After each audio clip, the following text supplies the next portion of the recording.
What's going on, you beautiful people? So, Patrik Allvin just spoke on the Kiefer Sherwood trade. If you guys haven't caught it, breaking news. It was 2 second-round draft picks, one in 2026, one in 2027, and kind of like an AHL prospect. So, let's get into what Patrik Allvin has to say. First of all, we did do a video on it. Also, we did like an hour and 20-minute stream. There was only 2 small clips we reacted to live on there. It was just about 45 to a minute from this. We haven't seen the whole thing in whole. So this is my first real reaction to this Patrik Allvin interview. So I'm going to give you guys my takes. Let me know what you guys below. And we're trying to get to 1,000 subscribers. If you guys want to be a part of this community, this amazing community, feel free to subscribe. And let's rock and roll. Patrik, just your thoughts coming out of the trade your group made today. I mean, tough one. Kiefer Sherwood has been a great addition here to our team for 2 years. We brought him in here when he was in Nashville, and I told him that coming here definitely give him the resources to work on his game, and we believed in him as a player, and I think he's taking tremendous steps here over the 2 years. Well-liked player on the ice, well-liked person in the community, and he's going to be missed. Where we are, we're trying. Yeah, that's something really important to mention, that this guy is a leader. He was a heart and soul guy. The fans loved him. It would have been nice to keep him, but you know, he doesn't fit our rebuild window right now. It made sense to go out and trade him, but he's going to be a great fit in San Jose, man. The heart and soul package there, just a pure leader. Like, the guy is awesome. We all love the guy, and I hope he does really well. To work on extensions since the summer. I respect Kiefer and his point of view where he is in his life, and he earned it and deserved to get paid, but that wasn't the term where we were comfortable going. That being said, he's going to be missed. And wasn't the term that we're comfortable going. So he was looking probably for 5 years plus, I'm guessing. He didn't mention the cap hit though, so I guess that makes sense. He's a great person. What about the return, and why was now the right time and the right move for your group?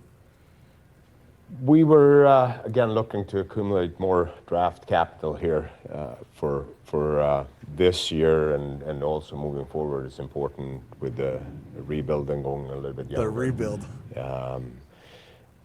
We felt more hybrid. That's good. The respect to Kiefer and his family, where his situation is, and if we were happy with or pleased with the return, we felt we weren't gonna just sit and wait for something else, and at this point we felt that this was the best for the Canucks. Yeah. So at the end of the day, they didn't want him to potentially get hurt and they can lose out on this. I don't think the injury affected the trade too significantly. I think this is exactly that. A lot of people were asking for that first-round draft pick. I said it from the very beginning, every single time I spoke about this. 2 second-rounders or a first-rounder, I would be very happy with the trade. And they nailed it. They got 2 second-rounders, and they got mid-second-rounders. This is San Jose second-rounders, right? Like, this is super important to mention. These are San Jose second-rounders. These are really good second-round draft picks. And it also confirms that we are in a full rebuild. They got draft picks, right? Very, very important to mention. Like, this is the first true rebuilding trade. Do you expect more moves to be coming to be part of this rebuild? Good question. I do expect more. If you look around the league, it's. I really wish instead of saying, do you expect more, other than Kane or something? I know he can't say it, but like, of course, like the Kane one's going to happen. I think a lot of people are expecting him to get traded, probably for like a third retained or a fourth rounder or something like that. But the bigger question is, are they going to go after guys, like trade guys like DeBrus, Garland, or Petey, or Demko, or Besser? Like, that's going to be the real interesting thing. They have a lot of time now until the trade deadline to go out and make some of these moves, or you can wait until the offseason as well. Just starting here as of lately to pick up a little bit more. So that's good. Picking up a little bit. How tight it is out east, and some of the teams still week to week are in and out. I would imagine there is going to be some more transactions coming. Okay, that's good to hear. So they're not done, thank God. I knew they weren't, but it's nice to hear that just coming out of his mouth that they're not done. And it's going to be interesting to see which ones they prioritize and which ones are going to keep around. Like, you got to have some veterans around, but you don't need to have all of them. And you can always sign more veterans on a 1-2 year deals and then flip them next year or the year after. You can always find veterans. They don't have to be these veterans. But there's a guy I would not trade, and that's Hronek. I wouldn't trade him. No chance. That's the guy we got to keep around for the long haul. He'll fit our rebuild. The PD discussion one is very interesting, though. Expect this to be a strip it down, get rid of all of your assets, or are you going to need to keep all of them around for some of these younger guys? Good question. Definitely need to keep players around. I don't want to see what happened here the other night, losing 6-0. It's not good for anyone. It's not good for the fans. It's not good for the players. We're losing 6-0 regardless, right? But I agree with them. Like we doing a rebuild, but getting absolutely destroyed and ventilated every game is not good. Like we got to figure out a little bit better. Like play a little bit better than that. Coaching needs to be better. Everything needs to be better. But again, like this is what a rebuild feels like. It's going to be pain. It's going to be pain for 3 years. I just hope they don't get absolutely killed every game. Like, let's make it competitive. Let's give the Canucks fans something to cheer for too, right? Not something I'm looking at. We're extremely fortunate to have good veteran players here, good people, more so to teach our young guys. But again, I said it before, if there's making sense for us long term, we definitely look into it. But you also need to be above the floor in the cap world. You talked about the results the other night. Do you need more from some of your veteran players right now? Well, I think it's been a challenging, just not for veteran guys, for us in general here, the chemistry with a lot of changes in the lineup every night, playing a young goalie here the other night. And that being said, I don't want to use excuses. Our job is to win hockey games, and we need to get better, all of us. And I know the coaches are working on the solutions and working with the players to perform better, and we need to. The only weird thing about the whole coaching conversation that I have, or I guess what I worry about with this Canucks team is like, what exactly is the system that we're running here in Vancouver? Like, this is one of the things that really confuses me. Like, what's our system? Like, it's been got half the season now, and I still don't know what our actual system is, which is kind of interesting. Also, our culture, right? Like, we got to build a culture. I think that's really important as well. Like, do we go out and do a full-blown reset, man? Like, it's something to think about for sure. It's been more than a week now.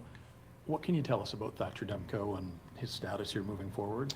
Well, he's still getting further evaluated here and some testing. And once we have more information, I will give you guys more update. But I don't have an updated status here.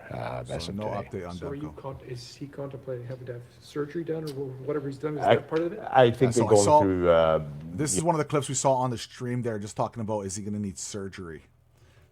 So let's look into this for you guys. You know, taking opinions from other resources around the world to see where his status is and what needs to be done or not. So I'm sure we know more here, hopefully by the end of the week. With the marketplace, a lot of teams don't want to surrender. So he might or might not have surgery. I say shut him down if you can. Like, I'll let the professionals know more than me, but there's no rush to rush him back. If he needs extra time, give him the extra time. A first-round pick. In any of your discussions with any teams, did you try to push for a first-round pick, but when you circled back, you got a pair of seconds and a pretty good young defenseman? I think even if you're looking up to this point, I'm not sure if any team yet is giving up a first-round pick in 26. You never know. I do think that the Anderson trade was a 2027 first-round draft pick. First-round picks in 26 are valuable, and I think a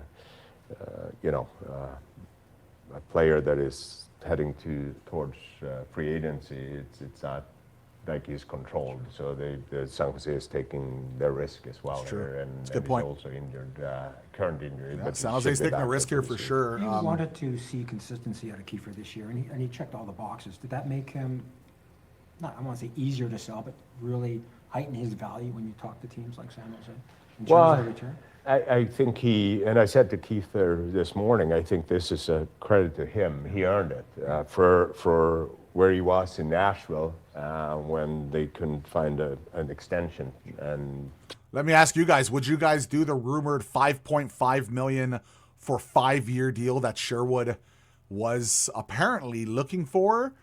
And I think maybe he'll sign in San Jose for around $5 million at like 4 or 5 years personally. But the rumored was $5.5 million at 5. Would you guys do that?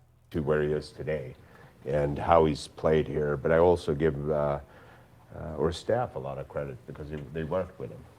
And that's how he was able to take his game to the next level, playing both special teams and obviously finding the consistency of scoring a lot of goals.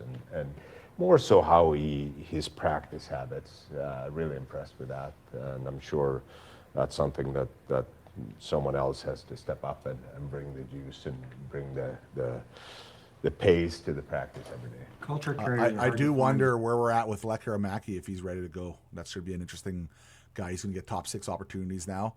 I know Teddy Bluger, I believe they announced that he's going to come back today. I think that was that Foot? I think that was Foot who mentioned that. Just make Connor Garland even more. And Filipino is going to be back in a week, apparently. Patrick? Yeah, I think all the older players have been around. Connor Besser, I mean, Roenick has been impressive here, what he has done and how he carries himself. Marcus Pettersson, but no, absolutely, those guys are important for us. Patrick, I saw Marco Rossi around the room yesterday, but where is he in Rossi. his recovery? Yeah, he if when we traded him, he had an injury, and it's a lower body injury, and at this. Okay. My initial thought would be like, why did he play if he had an injury? But that's just my initial thought. Let's see what else he has to say. Point two, we want to be a little bit cautious and not forcing him back. He's back skating, so I'm trying to remember. Rossi, when we traded for him, did he play the first game or did he sit out a few games before he played? But they're saying they're going to be cautious with him now. Interesting. I would imagine that if he's not ready prior to the break, he will be back right after the break there. You're approaching the 50-game mark here. I mean, time is running out. Is Derek Forbert done for the year? Yeah, and it's sad because it's looks like he's done. It's more so a setback to a previous injury, and when we took him out, it was. Honestly, it was. And when Forbert signed that deal, a lot of people were like, "Oh, it's overexpensive." Guys, he's probably, if not the best defenseman penalty killer in the entire National Hockey League. Not having him really hurt the Vancouver Canucks. Really hurt the Vancouver Canucks. He's an amazing penalty killer. He had an injury, and apparently he had a setback, so that's what's caused them, and it looks like he's going to be missing the year. That sucks for Derek, man. Good guy, too.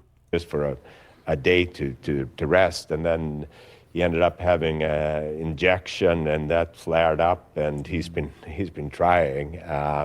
There is a small chance that he might be back, but so I don't count on it for now.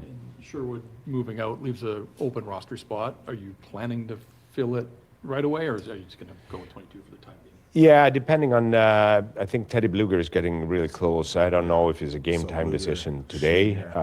And then Sheedle is. I think Adam Foote updated that. He said that Bluger's probably looking at Wednesday over today. Getting close here too. So some more job that we have to do here and open up the roster spot for guys coming back. Patrick, how much more difficult is the job at hand in terms of rebuilding this team the way that you want it with some of the contracts that you signed in the offseason? I mean, even if you want to move guys, you've got guys on term, is it more difficult for you now because of that? I think if you look around, just in general around the league, with the cap going up, there is not a whole lot of free agents out there. There's going to be, I like that. As we've seen over the years. He definitely seems like he's hinting that we will go ask. I don't know. Let me keep listening. It's just very, very few players available in the summer. So yeah. So this is a true statement. So basically, right now, with all the extra cap space that we have, or not we have, the league has, the cap skyrocketing, people are just keeping a lot of their players. they're going around, they're keeping their players, they're signing their players. The UFA pools look brutal. So there are other ways to go out and make trades now, but he specifically asked about the no trade clauses and no movement clauses is a little bit harder. It's always harder to trade guys who have protection, but it's not impossible for sure, and it does affect value, but it's possible. In some regards, you got to be careful just parting ways with players, and again putting young players in for the cap floor. You need to have I think next year is going to be 76 million. So you need some veteran guys there. But I also don't want to put young players in to fail. I think that's where you're rushing guys in, and we didn't plan for this. We didn't plan to have 3 21-year defensemen, 21-year-old defensemen in the league this year. We were planning on having a kind of a rotation spot there, but yeah, but you know what? Yeah, some of those, there's sophomore slump from DPD there. Zeev's been kind of up and down there, but Willander's looked really good. Now I know recently he had a couple bad games, but overall he's been really good. He's been a pleasant surprise. I think our veterans needed to step up. Like Tyler Myers needs to step up. Marcus Pettersson, he's loved in the locker room, a great guy, but he's having a tough season. I think he'll be the first person to mention. Only Hronek really has been great from the very beginning to the end here. It is what it is, and I think the players and the coaches have dealt with it. Again, I'm not happy standing here with the points we had. I believe when we were healthy early on, I believe that we were capable of better. But again, I hope we're going to see some more younger players getting an opportunity down the stretch here as well. I think Abbotsford has been very depleted too, and yeah, it's definitely the good affected thing there Abbotsford. is some of all the injuries and seeing the same thing there. seeing a lot of Some guys get younger called up players there. are taking bigger roles and bigger minutes and excelled in their development there. But I also think that's the same part there. You need to surround them with some veteran players. Would you like Lecker-Mackey to keep cooking down there, or get him up here? Good question. Yeah, he's been injured. He's been sick. I thought he had a really good start up here, and we were really excited about it. So we want to get him, more games being. Okay, so it looks like they're going to want to call up Lecker-Mackey. He was hurt for a bit there, but he was ripping everything up in Abbotsford, and he got sick too as well. So Consistent down there, but he's a guy that we'd like to see up there. yeah, he's Are going to you get called up. comfortable with your coaching staff? And I ask the Good question question. respectfully because we all like Adam Foote, but you've talked about structure a lot. I'm still trying to figure out where that structure is, looking the way that this team has played from time to time. Are you satisfied with what you're seeing from your coaching staff and moving forward with that? I am satisfied with the way they're working, and I think it's hard to really evaluate He's protecting him. how we're playing. There is pockets and there are stretches where we're playing really well. There was a stretch of 7 weeks in November, late November to early January, when our penalty kill was really good. But that was based on you have your goalie and you're fairly healthy. Again, with Rossi or Sheedle in our lineup, I think we're 9-5. So it's Yeah, so obviously we've had so many injuries, especially at the center position for the longest time, and on defense we have a lot of young defensemen, but still, I don't think people expected us to be this bad. And when Quinn left, we had a couple of wins there, and then it's been brutal since. Is that coaching? He definitely got a short end of the stick there, but at the same time, I don't really know what the structure is going on there either. So it's kind of a little bit of both, I would think. It's hard, and again, you're putting some of the younger players up in the. Well, this is reassuring to hear if you're Adam Foote, they're not even hinting at any movement or anything for the trade there or a firing there or anything like that. So that's good for Foote there for sure. Line up, they're playing heavier matchups, they're playing more minutes than they ever done, and that's where you break through. You have a mistake, and then you duplicate the mistake the next shift because the pressure comes on. And I think that's not fair to the young players, but I know the one thing that the players in there and the coaches, they really care. Mm-hmm. I don't think they're happy of winning 4 home games. They want to provide winning more hockey entertainment, for right? fans. And I More winning hockey, know we that the thought we coaches can't are win. working really hard with the players, and I do believe that when we have played good, we're playing extremely fast, and I think that's something that I'm looking at and watching the underlying number has been better. That being said, when you're not winning, it doesn't really matter. But I do trust the coaching staff with Adam Foote there. Things are a little bit different this year with the Olympic break and the roster freeze that comes with it. How do you think that's sort of changing the way the market is developing and the conversation? By the way, the Olympics, man, it's gonna be so entertaining, man. That Canadian team on paper looks so good. It's gonna be fun to watch some Olympic hockey, man. Like, for people that haven't seen NHL Olympic hockey before, maybe if they're a little bit younger, my goodness, man, just if you thought the Four Nations was crazy, just wait. That you've been having here over the last few weeks. Yeah, you're right. You got another deadline coming up, and we saw at the previous Christmas deadline that there was some trades leading up. When you have a deadline, it definitely forces some decisions to be made. So I could see that. That being said, it's we're managing a roster here with injuries, and I would have liked to see some of the younger players playing down in Abbotsford instead of getting a break for 3 weeks. But it is what it is, and some of them have definitely earned it too. Some of the young guys that have been on the roster and played a lot. Yeah, I guess the young guys, they get all that extra time off. Must be nice. What kind of conversations have you as an organization had with Philip Hedl? I mean, obviously, he has gone through a lot as a National Hockey Leaguer.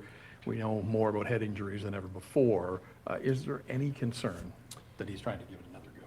It's a good question, because you feel for a guy like that what he has gone through and how passionate he is about the game, and I'm making sure that our medical staff and our support staff here is helping him, and we're not forcing him in any regards. He's taking his. By the way, Philip Hedl had a really intriguing, just a must-watch interview. If you guys haven't caught that yet, he went over the Olympic team and how he feels like he kind of got shafted a little bit there. Definitely go listen to that when you have the chance. It was a really good listen. Time and obviously you got to be putting players in safety first when it comes to that. But those are the conversations that myself had with Phil here over the last couple of months as well, and he's in a really good headspace here, and he's making progress, and he's excited to come back and play. So there you have it, Patrik Allvin. My initial thoughts in reaction to that. You know what? He went over, kind of hit all the notes, mentioned that it's a rebuild. There was no hybrid. A lot of people were kind of worried about that if he was going to say something. No, everybody's on page right now. Rutherford, Allvin, the fan base seems to be on page right now. Everybody's on page. This is going to be a long rebuild. We're looking at least 3 years plus, if everything hits 3 years. But it's probably going to be 4 years plus. But this is. I just hope we don't get ventilated every game. I want them to be competitive.